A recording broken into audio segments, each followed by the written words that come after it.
In the house that I grew up in Baltimore, there were certain things we didn't talk about. Were you raised in one of those homes? You know, there were just things you didn't talk about.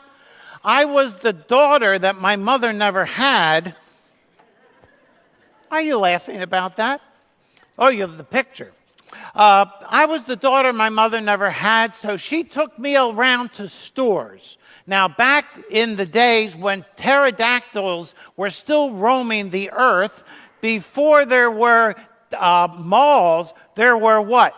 Department stores. And you could get lost in department stores. And my mother would grab me, and I was like, oh, Mommy. And she would take me all around until we went to that place. You know what I'm talking about. That place inside of the department stores that you never talked about. There were no men there. There were only women. And they had all this stuff hanging on people, mannequins and hangers. And there were these women who would come up to me and rub their hands through my Brillo hair and say, oh, I wish I had hair like you. And I just wanted to smack them into next week. And you never said the word lingerie. It was what? The Unmentionables, right? Not long after that, when I was about 6, my grandfather on my mother's side suddenly died. And we didn't talk about it. He was laid out in the front parlor. We didn't talk about it. Went to the graveyard. Didn't talk about it. 45 years later, I come to find out that he hung himself in the basement. We didn't talk about that either. After my brother had moved out and gotten married and finished college and went into the army and went overseas and had a couple of kids, one morning he shows up with a couple of suitcases and moves in.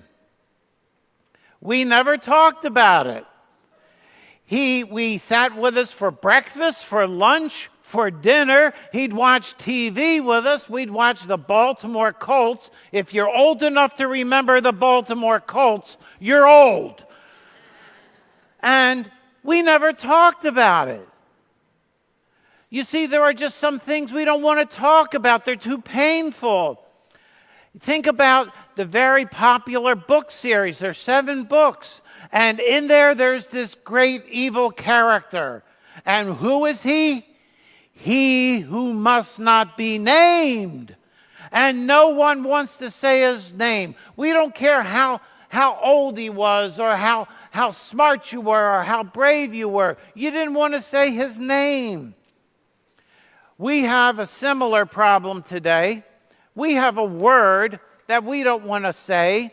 It's what I'll say is the D word. Death.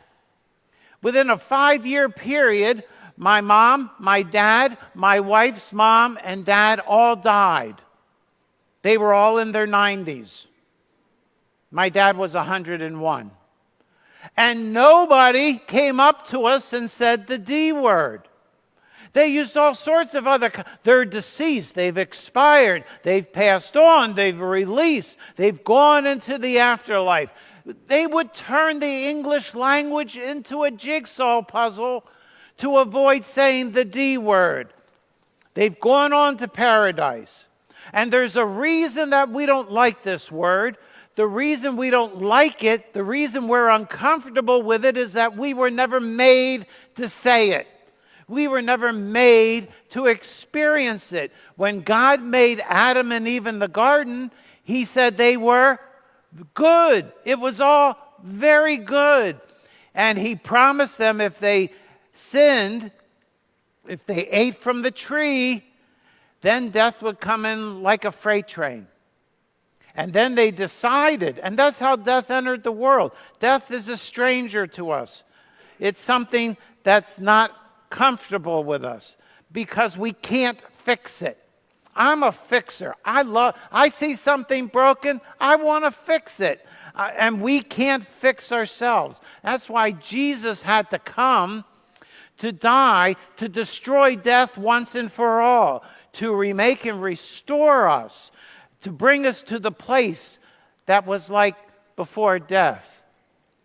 But until Jesus comes and restores death and destroys death once and for all, we've got to live by faith.